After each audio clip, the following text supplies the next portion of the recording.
la construcción educativa que nosotros le estamos realizando en la Ciudad de México.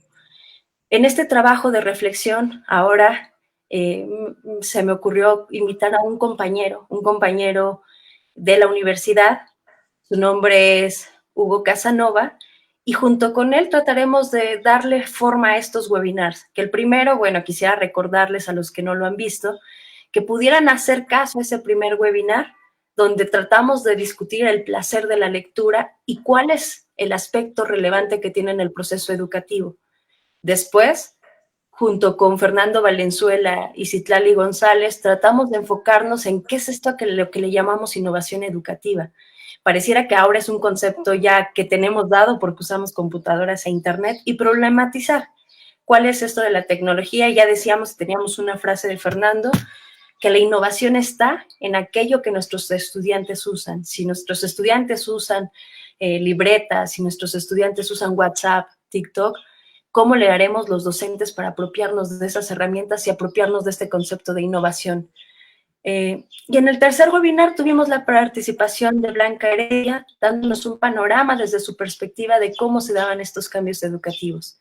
Y ahora con Hugo, pues seguiremos aportando poco a poco estas reflexiones para ver qué son esos nuevos retos, de dónde partimos y cuál es este contexto general. Bueno, sin más, me permito presentarles a este panelista, el cual es un compañero al que aprecio y le agradezco profundamente que haya aceptado participar en este evento. Sobre todo porque cuando lo convoqué le decía a Hugo, es que es un diálogo, es un intercambio, es un trabajo donde queremos que los docentes se hagan preguntas y sobre todo se hagan preguntas para resolver este contexto educativo en esta realidad que para todos hemos dicho es incierta, ¿no? Y tenemos que tener herramientas para poderla resolver mejor. Entonces, Hugo es doctor en Filosofía y Ciencias de la Educación por la Universidad de Barcelona, maestro en Administración Pública, investigador titular y director del Instituto de Investigaciones sobre la Universidad y la Educación, ISUE, de la UNAM, integrante del Sistema Nacional de Investigadores y miembro de la Academia Mexicana de Ciencias. Sus principales líneas de investigación son Política y Gobierno de la Universidad, Historia Contemporánea de la UNAM, Política Educativa en México. Y bueno, pues Hugo ha estado durante varios momentos, ha estado muy cercana de la democratización educativa. Entonces, pues sin nada, agradecerles un montón a Hugo por aceptar esta invitación, este diálogo libre, y bienvenido, Hugo. Muchas gracias a María Vergara por haberme invitado a participar en este importante programa educativo de la Ciudad de México. Yo quisiera reconocer la importancia y validez de un programa como Pilares, que acerca el elemento educativo a grandes sectores sociales. Y me parece muy relevante que estemos juntos para conversar acerca de lo que hoy está sucediendo. El tema de la pandemia y los nuevos problemas y los problemas estructurales de la educación en la perspectiva de lo que se nos está presentando y qué es lo que viene. Y yo lo que quisiera compartir con ustedes, a partir de lo que hablé con María, es problematizar sobre los grandes temas de la educación en México. De la educación en todos sentidos, no solamente de la educación, decía María, escolarizada, sino de la educación como un elemento fundamental y crucial para la sociedad mexicana. Y fíjense ustedes que lo que yo quisiera compartirles tiene como punto de partida un par de elementos. ¿Acaso el más relevante? Es el de la enorme asimetría que se vive en este país, la enorme desigualdad que vivimos los mexicanos y las oportunidades desiguales que tenemos de cara a la educación.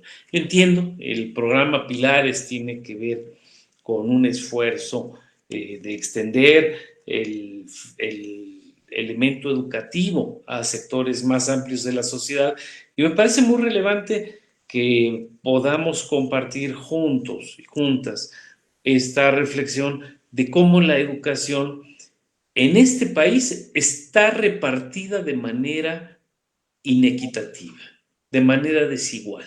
Y el esfuerzo que hace la Ciudad de México con un programa como Pilares es precisamente el de buscar generar condiciones que de alguna manera pongan el piso parejo para los mexicanos. De hecho, el gran reto de la educación pública de México es poner el piso parejo para todas y todos los mexicanos. Vean ustedes que es una cuestión muy difícil. ¿Cómo hacemos que la educación pueda generar condiciones iguales para sujetos, para personas que vienen de orígenes muy desiguales? Entonces, bueno, y la presentación tiene como disparador el tema de la pandemia, o sea, qué es lo que nos está significando como reto el fenómeno del coronavirus y qué es lo que representa para una sociedad como la mexicana. Y yo parto de dos grandes ámbitos. Hay un ámbito, desde mi perspectiva estructural, que es el que ya se encontraba antes de que apareciera la pandemia, de que apareciera este virus. Y hay otro tema que es el coyuntural, que es propiamente el de la pandemia. O sea, hay una serie de problemas que aquí han estado y que se vienen a profundizar con lo que hoy sucede. Hablaré de estos dos grandes ámbitos, el estructural, el de los problemas que hayan estado, y el coyuntural, el de los problemas que van llegando y cómo se relacionan con la educación que hoy tenemos. Me parece que para nadie es ajeno que el tema de la pandemia constituye un reto global sin precedentes. Y es un hecho que todos los ámbitos de la vida social e individual han resultado tremendamente afectados por la emergencia sanitaria. Sin embargo, tengo la convicción de que el campo educativo ha resultado especialmente trastocado, pues aunque diversos fenómenos de orden natural o social, tipo sismos, tipo fenómenos meteorológicos o de clima, han implicado cierres e interrupciones en los sistemas educativos nacionales y locales, en ningún otro momento de la historia se habían visto suspendidas las actividades de más de 1.200 millones de personas. O sea, hoy por hoy, alrededor de 1.215 millones de personas en todo el mundo, en todos los niveles educativos, quedaron fuera de las instituciones escolares. Claro, ante todo esto, lo que se ha generado es un esfuerzo sin precedentes de comunicación como la que tenemos esta tarde, de comunicaciones a través de vías digitales. Y decía yo que la situación de la gravedad de la coyuntura no puede hacernos perder de vista que hay ciertos problemas educativos que allí estaban y que no se fueron con la pandemia y que se han profundizado con la pandemia. A esos me quisiera referir en un primer momento. Y es este tema estructural tiene algunos componentes. Yo quisiera referirme a 5 de ellos. Hay una dimensión cuantitativa de los problemas estructurales, una cuestión de números, de tamaño del sistema, una cuestión de calidad del sistema o de cualidad del sistema, otra cuestión de infraestructura, en dónde hacemos la educación, otra cuestión de educación y política, y por último, una cuestión de educación y sociedad. Y yo quisiera decir que en el primer ámbito, la educación en México es la gran epopeya del siglo XX. A partir del siglo XX y las 2 décadas que llevamos del XXI, la educación se ha extendido a un montón de sectores que antes estaban desprotegidos. De hecho, quiero decirles que hoy por hoy el sistema educativo nacional está integrado por más de 36 millones de estudiantes. 36 millones es para llenar varios países. O sea, es un sistema educativo de los más grandes que existen. Sin embargo, la educación es un territorio de paradojas. De hecho, les diría que en México lo social, en general, es un territorio de paradojas. Paradojas significa un hecho que nos presenta una cara que puede ser absolutamente blanca y de manera paradójica puede ser tremendamente negra. Bueno, la educación es así. Territorio de paradojas. De hecho, les diría que en México algo se repitió por ahí, perdón, me salió como un eco. Pero bueno, el tema es que en este país la educación es un hecho social epopéyico, épico, tremendamente grande, y a la vez, en la otra cara de la moneda, es un terreno deficitario, es un terreno trágico, si me quieren acompañar en la palabra. Y les quiero decir que esto lo ilustro de la siguiente manera. La cobertura educativa en México es de una dimensión tremendamente deficitaria. Números rápidamente, o porcentajes al menos.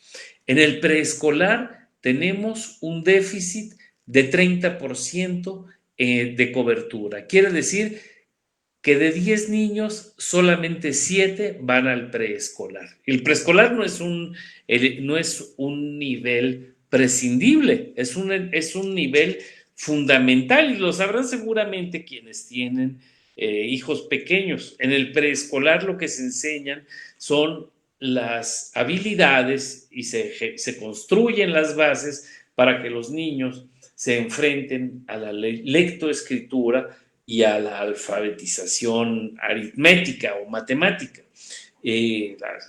Los primeros rudimentos de las cuentas se enseñan ahí, además de las habilidades motrices finas y las habilidades motrices gruesas, que es decir, que los niños puedan generar condiciones de equilibrio, de movimiento, para dibujar también. Bueno, todo eso es fundamental en el preescolar.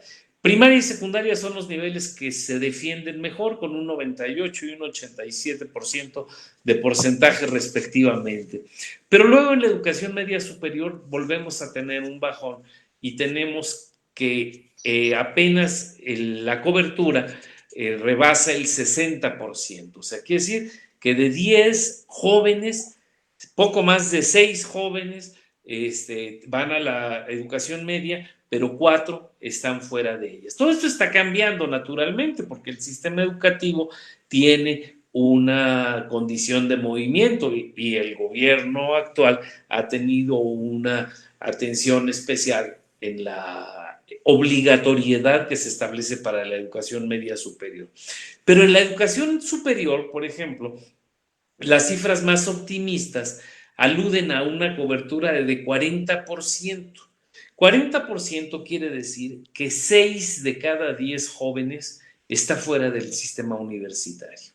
Y claro, cuando nos preguntamos dónde están esos jóvenes, es muy trágico decirlo, porque van a estar o en el desempleo o en trabajos precarios o migrando o en ámbitos delincuenciales, que es lo más grave que tenemos.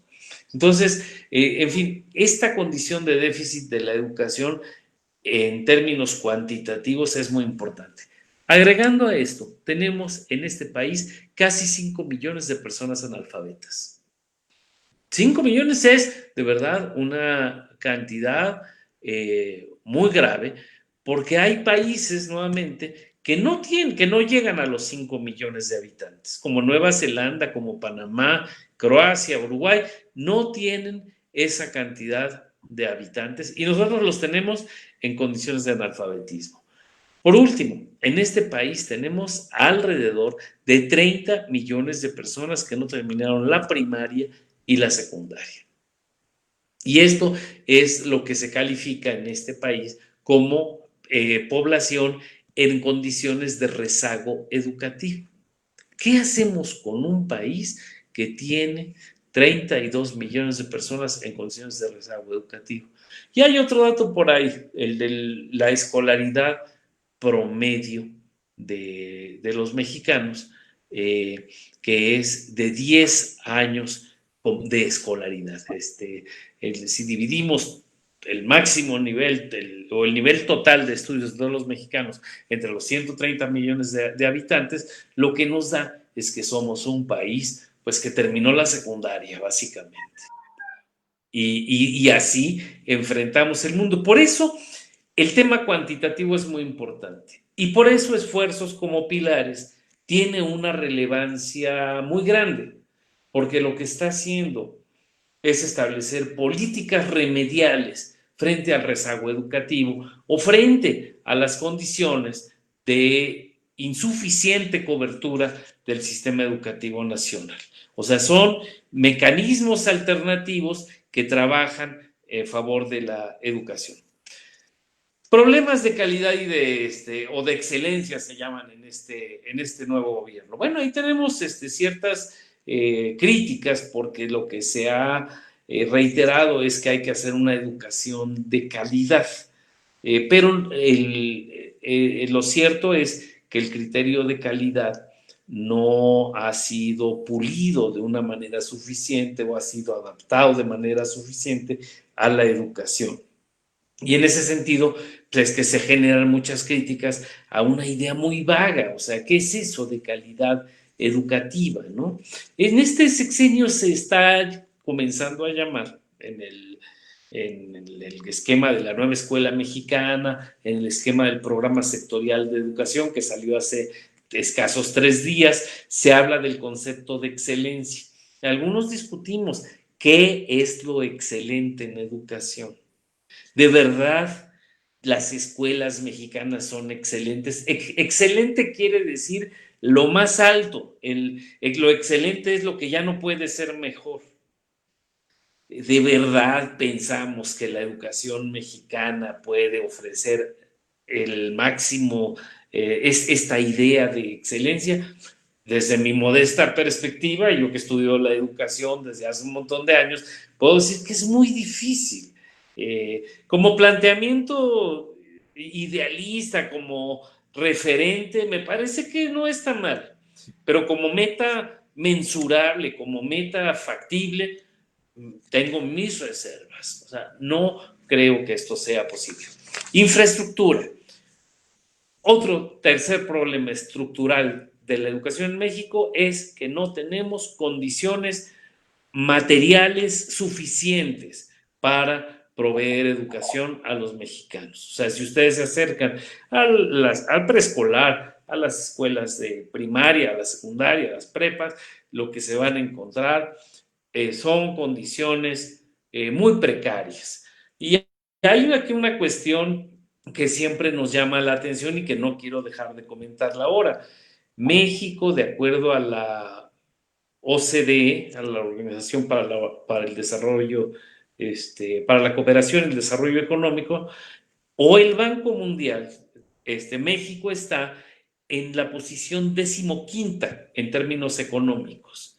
O sea, si ponemos a los 160 países en filita y ponemos fórmense hasta adelante los más ricos, México ocuparía el lugar número 15.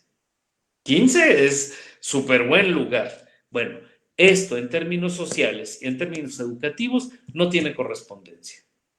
En términos educativos tenemos un enorme déficit y tenemos mucho que desear. México deja mucho que desear en el cumplimiento de variables educativas. Y esto me parece que quienes estamos dedicados a la educación ya sea ustedes en la praxis trabajando en diferentes terrenos educativos, los educadores de todos los niveles, los investigadores, no podemos ignorar esta condición de tremenda asimetría.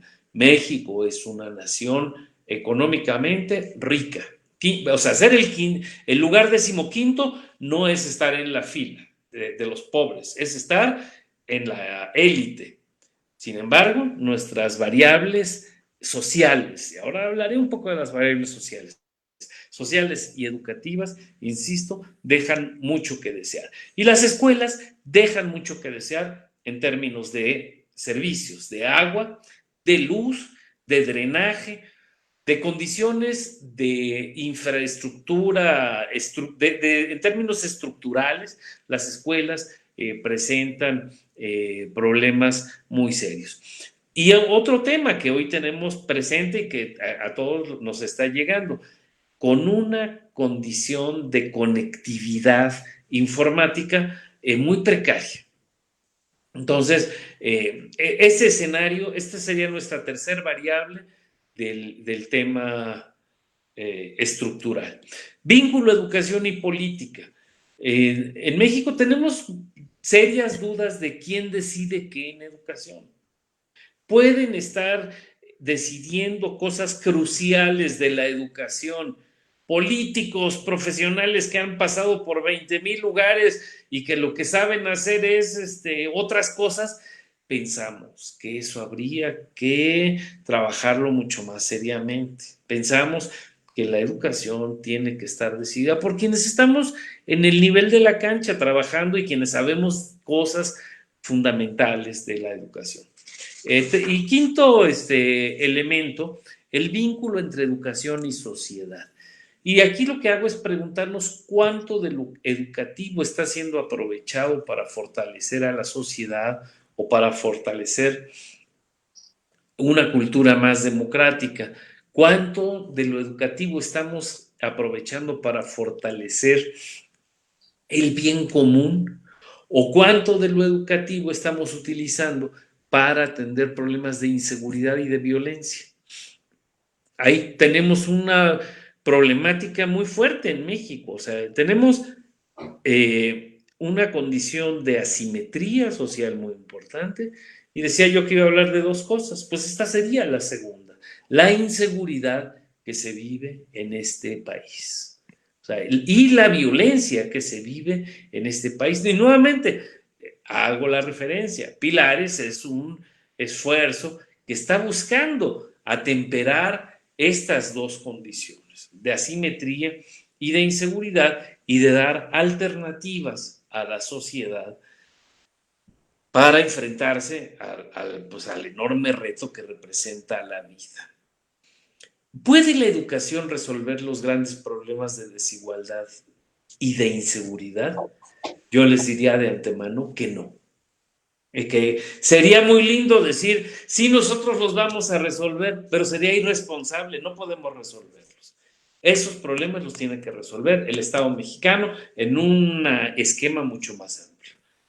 ¿Puede la educación ignorar estos problemas? De ninguna manera. Los educadores tenemos que considerar estas dimensiones. O sea, en el momento en que nos olvidemos y que pensemos que lo educativo se reduce a técnicamente o a instrumentalmente resolver cosas o aplicar programas de estudio, estamos perdidos. La educación lo que hace es generar preguntas relevantes en los ciudadanos. La educación tiene un sentido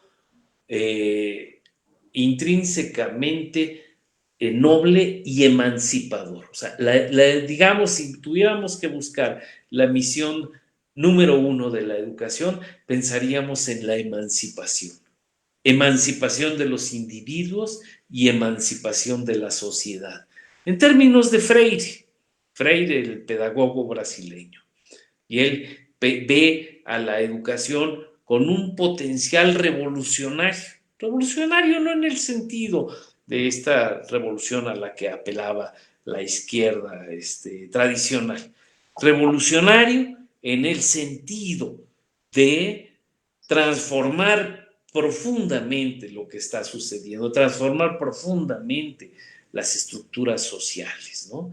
Ya dejémonos de aspiraciones épicas como las que se planteaban hace unos años desde la izquierda combativa, sino lo que se debe plantear son afanes de renovación profunda de la sociedad. Me parece que va por ahí la educación cuando tiene un sentido mecánico de transmitir, simplemente de reproducir, créanme que no tiene mucho sentido. La educación cuando tiene afanes de transformar, de revolucionar a la sociedad, es cuando verdaderamente tiene sentido, cuando tiene esta perspectiva emancipadora. La segunda parte de la presentación tiene que ver con los temas críticos de la educación y con la coyuntura. Ahora, estos 5 problemas a los que he aludido son problemas que ahí estaban. Son problemas que enfrentó el gobierno pasado, son problemas que enfrentaron los sucesivos gobiernos de hace varias décadas. Y son los que recibió el gobierno que hoy preside la política en este país y la vida social. Ahora, estos problemas estructurales no se fueron. El problema es ese. Ahí están todos intocables e intocados. Y lo que tenemos son una serie de problemas nuevos que tenemos que atender. Y claro, hay quien dice, no, está bien, cada quien con su computadora va a resolver, la escuela se resuelve con eso. No es cierto, no se resuelve. O sea, podemos administrar un poquito la crisis económica, la crisis política y la crisis educativa, que es lo que nos compete. Pero no vamos a resolverlo. Bueno, ¿qué es lo que se ha hecho en este país? En el terreno educativo, las estrategias han estado centradas en el confinamiento y en la difusión de medidas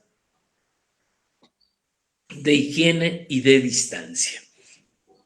En términos sustantivos, se han delineado una serie de estrategias basadas especialmente en las tecnologías de información y comunicación, todo ello operado a partir de un hipotético desplazamiento de los instrumentos pedagógicos, de los dispositivos pedagógicos y didácticos desde las instituciones educativas, públicas y privadas, a los hogares de estudiantes y maestros. Es decir, un poco la respuesta fue, pues ya sé, nos llevamos el aula, nos llevamos el espacio educativo a la casa y seguimos haciendo lo que estábamos haciendo y así resolvemos todo.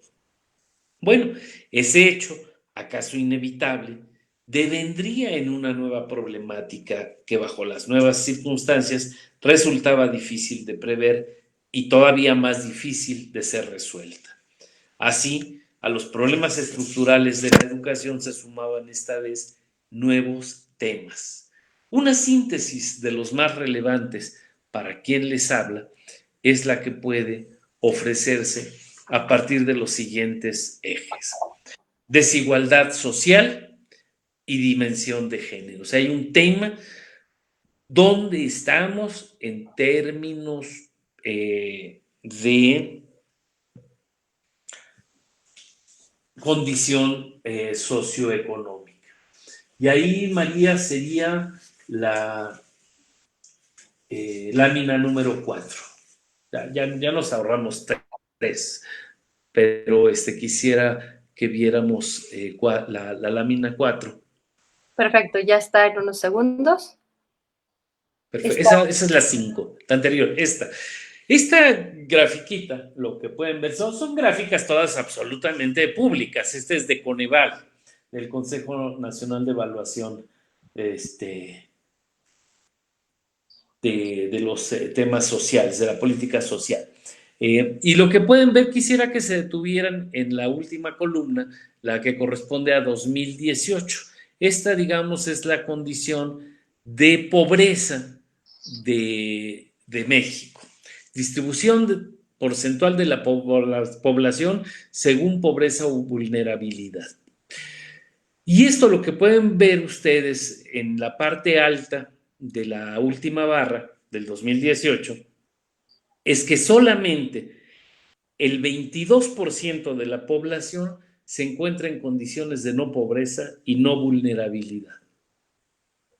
Quiere decir esto que casi el 80%, o sea, una brutalidad, casi el 80% de los mexicanos vivimos en condiciones de vulnerabilidad social, en diferentes niveles. El 34.5 en pobreza moderada, el 29.3 es vulnerable por carencias sociales, el 7.4 está en pobreza extrema y el 6.9 es vulnerable por ingresos. Me interesaría compartir el de las carencias sociales porque ahí se incluye el tema educativo. Una de las carencias sociales es estar en rezago educativo, no haber terminado la primaria y la secundaria. Y esto nos coloca en una situación de vulnerabilidad social y no solamente nos coloca a las personas, sino a los nuestros. Estos son mexicanos que viven en esta condición de riesgo, pues no solamente ellos, sino los suyos. Y nuevamente llevaría esto a la siguiente correlación. ¿Ustedes piensan que es lógico que la economía 15ª del mundo tenga 80% de población en condición de vulnerabilidad social? O sea, yo la verdad es que no le encuentro el sentido. Que solamente 22% de los mexicanos y las mexicanas estén en esa condición. A estos datos también le podemos agregar que la situación de pobreza muestra diferencias entre lo urbano y lo rural. No, esto no está en esta gráfica, pero vamos a la que sigue, por favor, María. Si tomamos en cuenta las variables de género y procedencia étnica, encontramos que la población vive factores adicionales de vulnerabilidad. Así, mientras los hombres no indígenas en zonas urbanas viven en condiciones de pobreza moderada en proporciones de 31.9% y pobreza extrema de 3.9%, que es la columna más bajita, las mujeres indígenas de zonas rurales, que es la otra columna, viven en condiciones de pobreza moderada 38.6% y pobreza extrema 45.7%. O sea, vean ustedes cómo el porcentaje de casi 4% de hombres de zonas urbanas se transforma en el otro extremo, en las zonas rurales, en 45%, casi la mitad de las mujeres indígenas que viven en zonas rurales viven en pobreza extrema.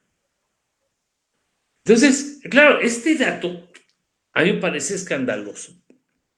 Ahora que he estado preparando estos datos, los identifiqué hace unas cuantas semanas, empecé a trabajar con ellos para una conferencia que di en el Consejo Mexicano de Ciencias Sociales, al cual aludía María hace un rato. Y casi en estos días cambio de tema. O sea, yo creo que lo que hay que trabajar en México es pobreza. De verdad se los digo, ¿eh? Claro, trabajar educación es de alguna manera meterse, me van a perdonar la figura coloquial, entre las patas de los caballos. Es estar en un territorio muy complejo, de enormes desigualdades. Bueno, vamos a la que sigue. Listo.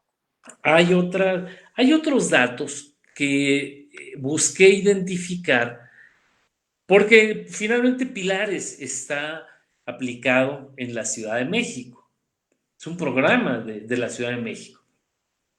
Y quisiera dimensionar, sí, brevemente, la Ciudad de México en este país, pues vive condiciones muy favorables con relación a otros estados.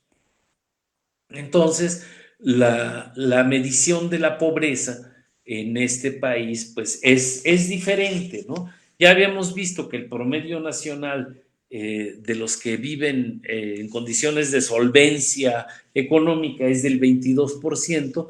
Bueno, en la Ciudad de México es del 33%. O sea, 1 de cada 3 mexicanos vive en condiciones, digamos, de no vulnerabilidad social. Pero lo cierto es que 66% de los mexicanos de la Ciudad de México viven en condiciones de pobreza. Los datos, y buscamos contrastar aquí también el Estado de México. El Estado de México es pegado a la Ciudad de México, es un estado que tiene indicadores, pues a veces también muy significativos en términos de educación, tiene un aparato educativo muy grande, pero se puede ver cómo la pobreza del Estado de México es muy grande, o sea, tiene nuevamente el 80% de personas en condiciones de vulnerabilidad social frente a 66% que están en esa condición de vulnerabilidad. Vamos a la que sigue, por favor. Bueno, y hay un tema que antes de seguir quisiera manejarles, que es que estos temas sociales amplios tienen un correlato familiar normalmente.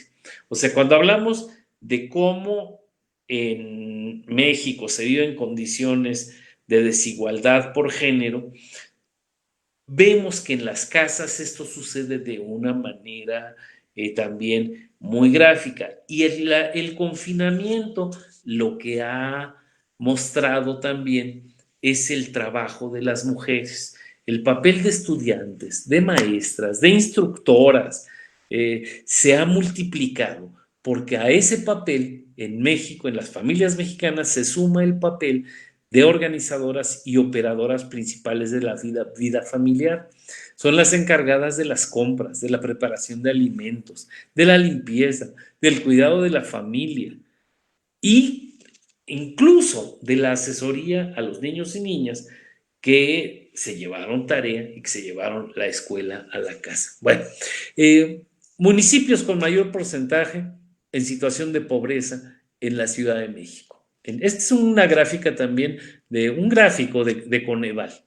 Milpa Alta, que es el municipio o la alcaldía hoy más rural de la Ciudad de México,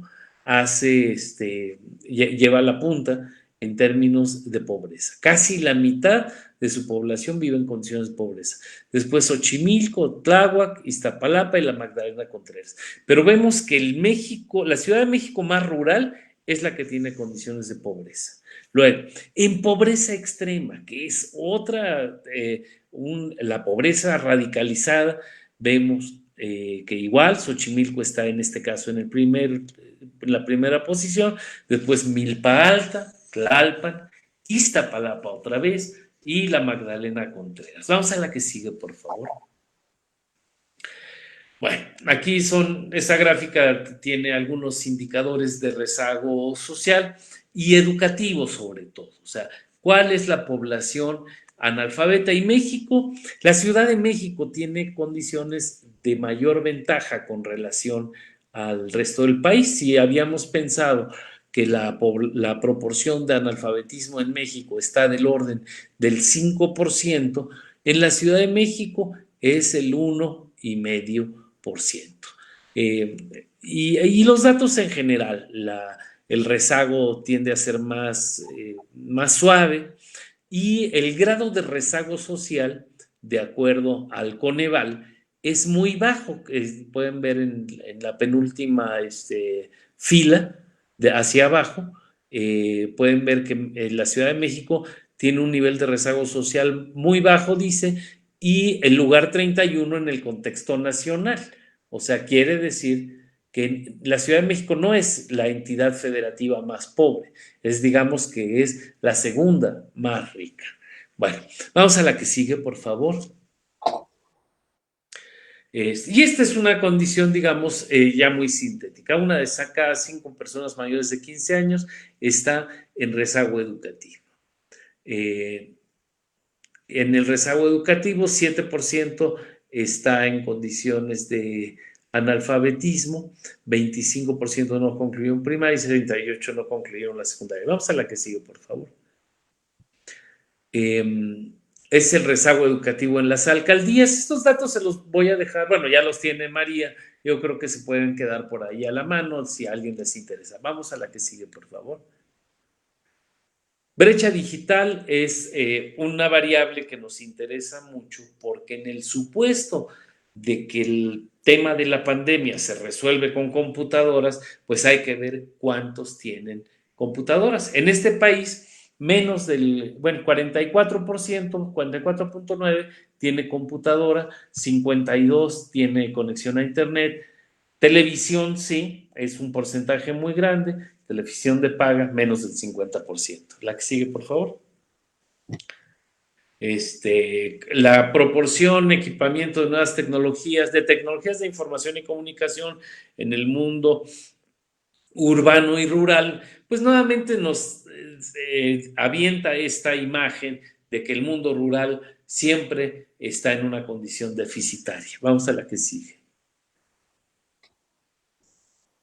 Bueno, son los estados ricos frente a las entidades ricas, frente a las entidades pobres. Arriba, conexión a Internet, Sonora y Baja California, computadoras, Ciudad de México y Baja California, y abajo, Chiapas, Guerrero, Chiapas, Oaxaca, como entidades de la federación que tienen menos computadoras y menos acceso a Internet. Vamos, por favor, a la que sigue. La que sigue. Brecha digital, ¿no? Vamos casi a la final, María, por favor. Bueno, es esa. Hay un factor que es muy relevante para quienes estudiamos la educación, lo que llamamos continuidad pedagógica. Haber movido la escuela o la educación desde sus lugares físicos, no puede ser, no todas son escuelas, lo sabemos por pilares, desde sus lugares a la casa, no siempre es lo más favorable. El sistema no está preparado para llevar la educación de un lugar a otro. No hay habilidades digitales natas en los niños, pensamos. Se dice, es que los niños todos ya saben usar la computadora en automático. No es cierto, se pueden usar cosas, los juegos son más amigables, pero la tecnología en términos de aprendizaje tiene otras condiciones. El no tener escuela dificulta la socialización, el no tener lugares para reunirnos nos dificulta el intercambio social. Y de hecho, una de las tareas que los pedagogos señalan que tiene la educación más importante es la socialización, justamente. Cómo aprender a ganarnos un lugar social es algo que se aprende en la escuela. Y en estos días, Tonucci, un psicopedagogo italiano, decía, a los niños les quitamos su lugar más libre. Les quitamos las instituciones donde se aprende, ¿no? Bueno, los docentes no estamos preparados para este nuevo mundo, necesitamos herramientas para hacerlo. Madres y padres de familia como asesores tampoco es que puedan ser los mejores instructores, tendrían que aprender. Tenemos una previsible condición de abandono de los estudios y tenemos condiciones muy difíciles para evaluarlos. En fin, ya sabía yo que iba a terminar corriendo, terminé corriendo y pasando ya muy por encima de ciertas cosas. Pero bueno, lo que yo quería era transmitirles esta condición social de la educación. O sea, la educación es un hecho tremendamente social y hay que pensarlo, hay que tenerlo a la mano para poder trabajarlo, para poder contender con ello.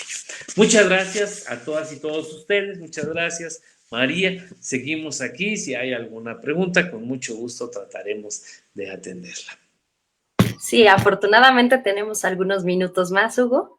Creo que los compañeros han tenido muchísimas reacciones. De hecho, es un gusto porque te han escuchado compañeros de todos los puntos de la ciudad, desde el Pilares Richard Wagner, que se encuentra en Gustavo Amadero, hasta compañeros que se encuentran en Milpa Alta, en Tláhuac. Entonces, es muy interesante este diálogo porque aún en este contexto de pandemia, en este contexto de lejanía, podemos comunicarnos desde distintos lugares y poner a debatir esto que tú nos estás, y un poco no tanto a debatirlo, sino ponerlo en perspectiva educativa para nuestro quehacer diario en los centros de trabajo. Entonces, bueno, pues afortunadamente quedan estos minutos, hemos estado sistematizando sus preguntas, sería un buen momento para que se animen a hacerle a Hugo una que otra pregunta, recuerden la que la pueden poner en el chat, y para esto ya hay varios comentarios que no son propiamente preguntas, sino reacciones interesantes, y gracias al equipo como Mauricio Zárate, que estará también trabajando acá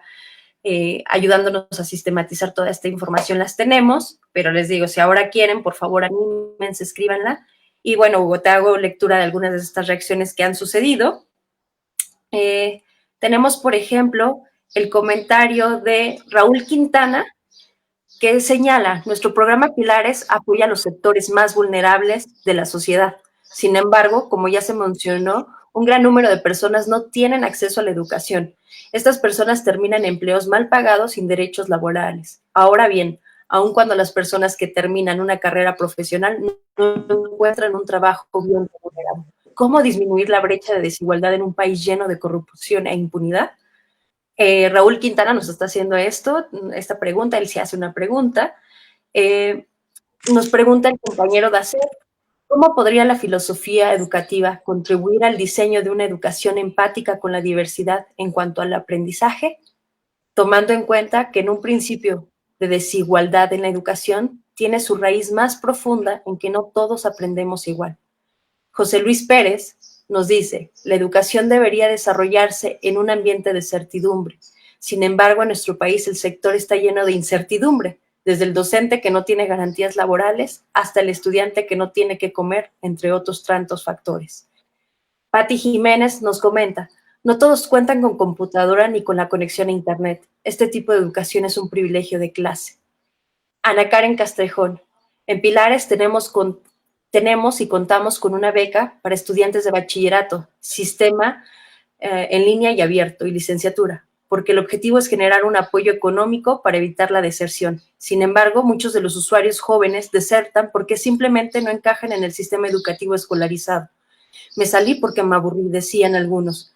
En el sentido, doctor, ¿cuáles son los retos de los que somos actualmente educadores de los sistemas abiertos? ¿Cómo logramos educar para la vida, para la ciencia, para generar tecnología y conciencia más allá de empleados modelo?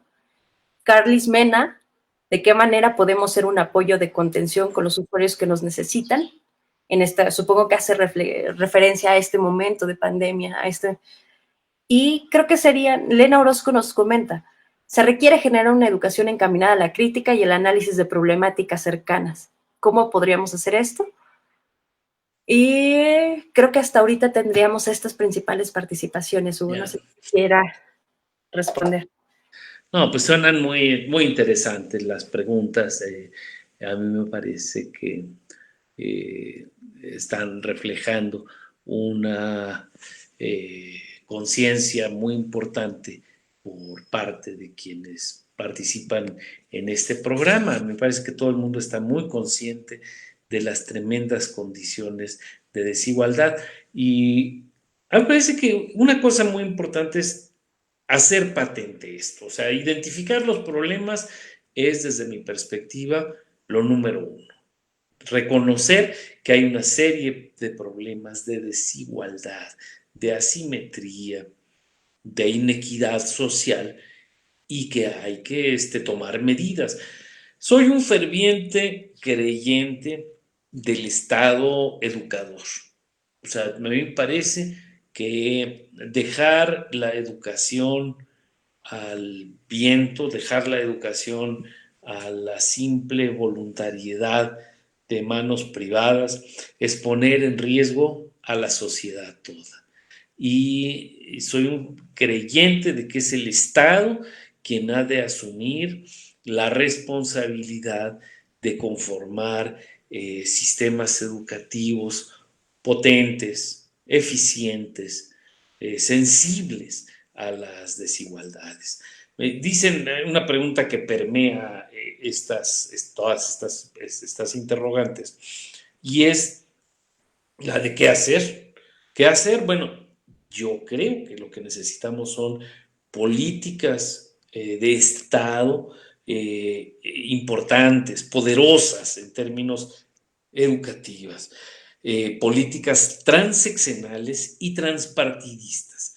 Desde mi punto de vista, lo que necesitamos es un verdadero pacto, no el pacto que hizo Peña o el pacto que hizo Calderón, que eran tomaduras de pelo para todos, sino un pacto social que garantice que independientemente de los gobiernos que estén, que vayan llegando, que vayan alternando en un sistema democrático, así va a ser, que independientemente de eso, tengamos un compromiso muy grande hacia la educación pública, que potenciemos la educación preescolar, la educación primaria, la secundaria, la media superior, la superior, porque todo esto lo que hace es potenciar a la sociedad del futuro. O sea, la educación básicamente lo que está haciendo es diseñar lo que viene, diseñar el mundo que viene, diseñar el México del futuro. Y esto, hay un par de palabras muy interesantes y planteamientos aquí que fui tomando, ¿no? No todos aprendemos igual, claro que no, y para eso están los maestros y las maestras preparadas, porque si no lo que haríamos sería prender la computadora y dejar que esto marche solito. Y no haría falta que estuviéramos nosotros si esto fuera algo mecánico, pero no, esto es algo complejo y lo que entendemos que necesitamos a María que esté ahí pensando y diciéndonos cosas interesantes. Necesitamos que venga un profe de la UNAM como Hugo, que nos cuente en qué están pensando los investigadores, porque no todos aprendemos igual y no todos, no somos máquinas ni robots que vamos de una manera simple y mecánica, sino que vamos de manera compleja, unos más rápido, otros con más pericia, otros con menos. Se habla de incertidumbre, claro. Este país necesita certidumbre. Este país necesita reglas claras. Necesita saber que si hace A, pues luego entonces va a suceder B y luego C y luego D. O sea, no que todo nos pase de una manera azarosa y accidentada. Plantea a alguien también el tema de los retos de los profesores que están en sistemas como pilares y qué hacer ante el abandono, qué hacer ante fenómenos, el tema de la contención. Sí, en efecto, el trabajo en el que ustedes están metidos, quienes son instructores, es un trabajo complejo que requiere una preparación y requiere reconocer que no hay recetas, requiere reconocer que no hay mecanismos que nos garanticen que los muchachos van a caminar de una manera previsible. Los muchachos son sujetos, personas vivas que van a tomar decisiones y que tienen un libre albedrío. Y algunos se van a entusiasmar mucho con la escuela, con el aprendizaje, con lo que aquí se está discutiendo, y otros no. Y tenemos que estar preparados para contender con todo este escenario. Tenemos que estar conscientes de que nuestro trabajo tiene también una condición limitada. O sea, lo que hacemos los profesores, los instructores, es una condición limitada y creo, tenemos que hacer nuestro mejor esfuerzo, tenemos que hacer lo que nos toca. Y luego el mundo operará y girará en la dimensión de la realidad. Pero no podríamos, yo no podría recomendar, pues dejen ustedes, no hagan nada, porque de todas maneras, no que va, tenemos que dar desde mi punto de vista el mejor de los esfuerzos. Créanme que esta tarde cuando María me convocó, dije, vamos a entrarle con todo, no sé cuántas personas hay del otro lado, no sé exactamente los perfiles, pero tengo muy clara cuál es mi responsabilidad en términos del saber, en términos del conocimiento educativo. Y eso es lo que vengo a contarles. Y a mí me parece que lo que pueden hacer también ustedes es, ¿sí? ¿Qué es lo que tengo? Esto sé, esto puedo, va con todo el entusiasmo y toda la ilusión posible, ¿no? Listo, María, ¿qué más? Pues nada, Hugo, pues haces unas afirmaciones muy interesantes, unas reflexiones que creo que dan para más. De hecho, muchos compañeros a partir de estas preguntas que tú respondiste han generado más inquietudes. Yo les pediría a ellos que por tiempo es ahora complicado responderlas. Sin embargo, me encantaría, se las podríamos hacer llegar a Hugo y que Hugo nos mandara algunas recomendaciones, algunas cosas, porque ustedes hacen preguntas de qué hacer desde las modalidades en línea. Y me parece que con eso espero que todos, en este diálogo, para que no sientan que han sido silenciados, podamos resolverlos de esta manera. Y pues nada, yo creo que con esto terminaríamos este lindo encuentro, este lindo diálogo, esto que hemos llamado webinar, Hugo. Te agradecemos por mostrarnos estas perspectivas de cómo ha sucedido estas prácticas emergentes, los has denominado en distintos otros espacios, estas prácticas que han sucedido y justo estas prácticas cómo se adecuan al trabajo de los sistemas no escolarizados, de los sistemas en línea, de los sistemas que estamos en un ambiente urbano y que justo en ese ambiente urbano hay un montón de matices, un montón de perspectivas. Entonces, pues no me queda más que agradecerte, Hugo, agradecerles a todos ustedes, compañeros, por esta gran emisión. No sé si quisieras decir algo finalmente, o todo bien así. No, les agradezco mucho y los felicito por este esfuerzo tan importante y les manifiesto mi voluntad para más adelante pensar de qué manera podemos interactuar. O sea, yo no voy solo, María, tú lo sabes, Claro. está el instituto, está la Universidad Nacional, y la Universidad Nacional es la universidad de todos, y créanme que buscamos hacerlo efectivo. Hemos tenido relación con otros experimentos educativos, con prácticas alternativas de educación, y le tenemos mucha ilusión a los esfuerzos originales. Y Pilares es un esfuerzo original, así que manifiesto mi voluntad para estar cerca. Y estaremos aceptando